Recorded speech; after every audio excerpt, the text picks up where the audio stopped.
Voici une grande plante, hein. Là elle est plus haute que moi.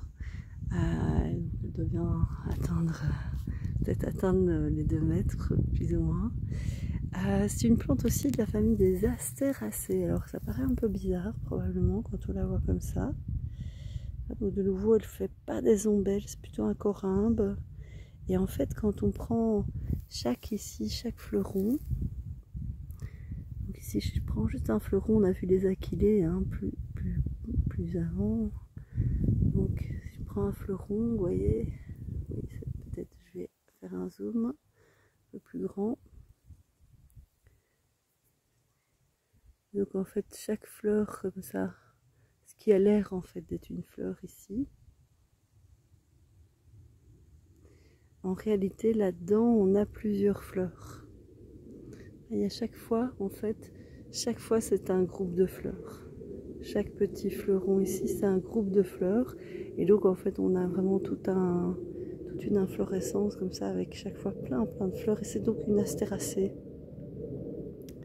Une astéracée qui est assez commune, elle aime bien aussi des zones humides, mais elle peut être dans des zones qui ne sont pas nécessairement humides. Vous voyez, elle est extrêmement mellifère, elle va vraiment attirer. Ah là, on est sur la fin, hein, donc elle est plus déjà en train, elle était déjà bien pollinisée, mais elle va attirer énormément de papillons, d'abeilles solitaires, de mouches, etc. Différents types de cirques, de mouches, etc. Elle a vraiment une superbe plante à accueillir dans son jardin. Elle supporte des endroits qui ne sont pas nécessairement humides, comme je vous le disais, donc on peut la mettre surtout en plein soleil. Et donc c'est une astéracée comme ça avec des fleurs roses et elle a des feuilles un peu particulières, vous voyez, des feuilles qui sont des feuilles composées, soit de 3 et à certains endroits ça peut être de 5 folioles. J'essaie d'en trouver à 5 folioles, mais globalement, voilà, là on a une à 4 folioles, on a voilà 4, une foliole ici en plus. Oui voilà. On n'en voit pas vraiment d'autres, mais voilà, des feuilles quand même plutôt donc découpées palmées, donc très fortement découpées d'une façon en palme, en doigt de la main, des feuilles dentées. Et donc elle s'appelle le patoire chanvrine parce qu'elle a un peu de feuilles qui rappellent aux feuilles de chanvre. Hein, le chanvre étant quand même un peu plus fin dans les feuilles, ici des feuilles très larges. Et il y a ce rappel un peu au niveau donc des feuilles. On voit que c'est une plante chez les astéracées, c'est pas si fréquent d'avoir des plantes avec des feuilles opposées. Et on voit que c'est le cas ici. Là, on avait vu les bidans, peut-être que j'avais fait une vidéo dessus. Donc vous voyez là, on a des feuilles qui sont opposées.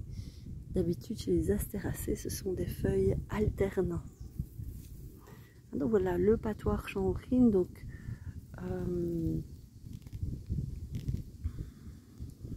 c'est le nom donc en français.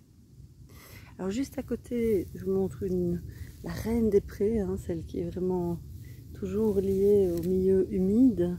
Et on voit ici donc cette feuille très composée de la reine des prés, composée de plusieurs folioles, avec entre les folioles encore de mini-folioles, hein, comme ça. Et c'est surtout pour les fruits que je vais vous la montrer, hein, parce qu'elle a des petits akènes, donc des fruits secs qui ne s'ouvrent pas à maturité. Donc, je zoome un peu plus, voilà, qui ne s'ouvrent pas à maturité, mais ces petits akènes, donc là on voit qu'il y en a plusieurs chaque fois. Les petits tubes, c'est un akène, c'est un fruit sec qui ne va pas s'ouvrir à maturité. Et ces akènes, chez la reine des prés, s'enroulent. C'est tout à fait magnifique, et la façon dont ça s'enroule, c'est vraiment très, très beau, très délicat aussi. Donc c'est tous les fruits de la reine des prés. Des petits akènes, petits fruits secs qui ne s'ouvrent pas à maturité. Donc dans ces akènes, il va y avoir donc une graine, toujours une seule graine chez les akènes. Alors les akènes ici, donc là on a à chaque fois plusieurs akènes, hein, ici. Donc un akène ici, ce serait vraiment, juste une toute petite partie de cette boule. Donc un des petits articles de cette boule, c'est un akène. Donc voilà, Filipendula unmaria, donc la reine des prés. Je suis là vraiment pour regarder la plante qui est en graines.